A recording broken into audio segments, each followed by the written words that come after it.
I'm a monster! No, it's just me, it's James. I'm back again, but it is the spookiest time of year, so I thought, why not have a look at the spookiest console of all? The most evil console. The evil Sega Mega Drive. Yeah, look at it, it's horrifying. Look at those eyes. They want to kill you. But anyway, let's look at some games. It's the Halloween Spooktacular. First up is Splatterhouse II, a sequel to an arcade game that never even came out on the Mega Drive. The game created a lot of controversy when it was first released. Parents thought the game was far too gruesome for little Billy and Mandy to be playing, but looking back at it now, it seems more cartoony than gruesome, so it's hard to tell what all the fuss was about. And then you get to the bit where you're attacking demon babies with a chainsaw.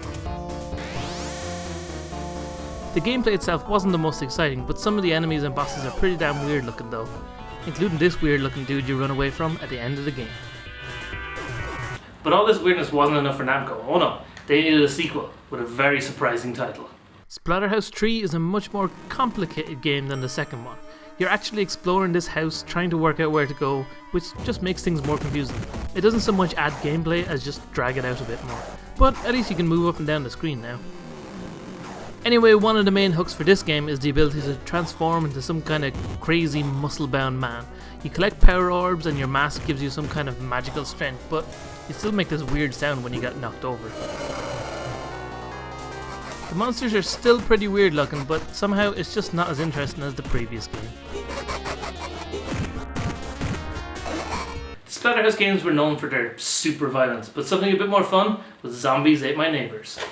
Lots of people seem to have good memories with this game, but I just never got into it. I played it a bit back in the day, but it just never seemed that fun really. You run around the levels rescuing your neighbours from zombies and aliens through these maze-like levels. It controls pretty well, but for me there's just something missing about it. I've never been a high score chaser, and that kind of feels like the only point of this game. There's plenty of zombies running around the levels, but what is your main weapon you use against them? Oh yeah, a water pistol. That makes sense, right? And the strange thing is, it actually works. You also throw lollipops around. Spooky. The most horrifying thing in the game is the game over screen. Not every game has to be terrifying though, so here's a game that probably won't make you wet the bed out of fear.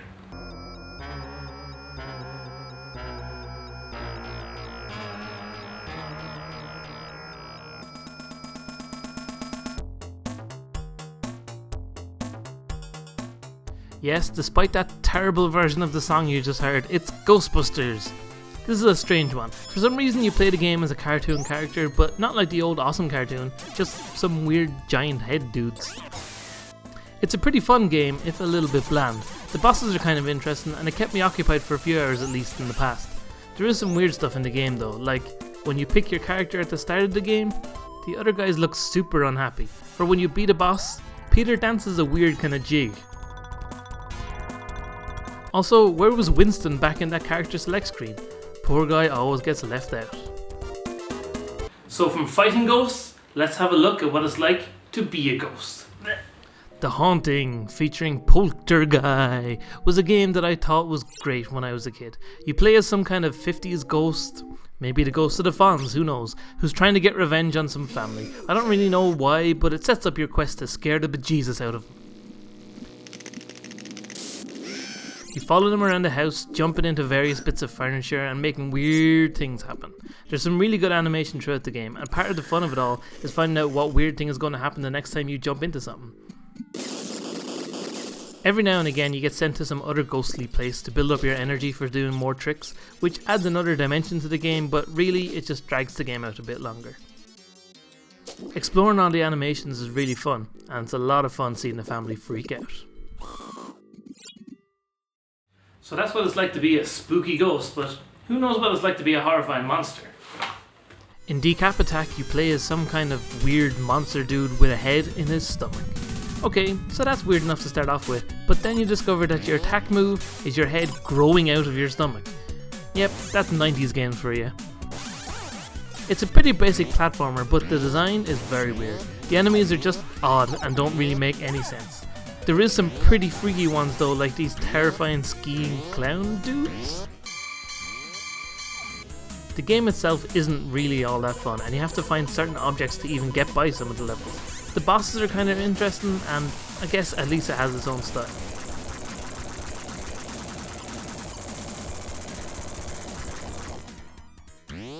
So that's about it for our look at the horror games of the Mega Drive. But I feel like there's one more game that people always talk about. Castlevania Bloodlines is the only Castlevania game that came out on the system, and one I never got to play when I was younger. But playing the game for this video, I really wish I had. The controls are tight and the level design is great. Even this crazy water world looks good.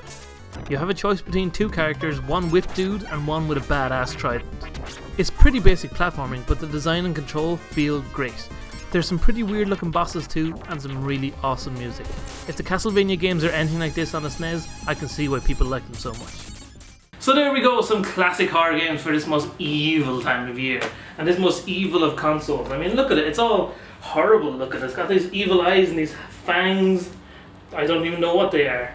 But the eyes, kind of almost, it's almost like it's alive.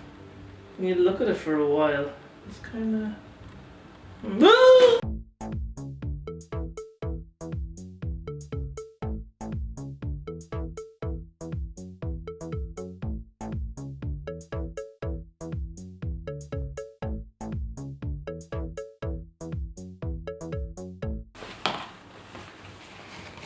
A friend fell over.